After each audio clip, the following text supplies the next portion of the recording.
చక్కని సీతకి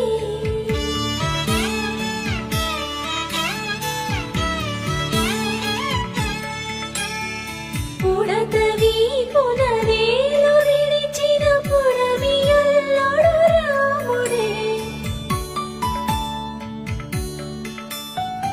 ఎడమ చేతను శివుని విల్లును ఎత్తిన రాముడే ఎత్తగలడా సీత జడ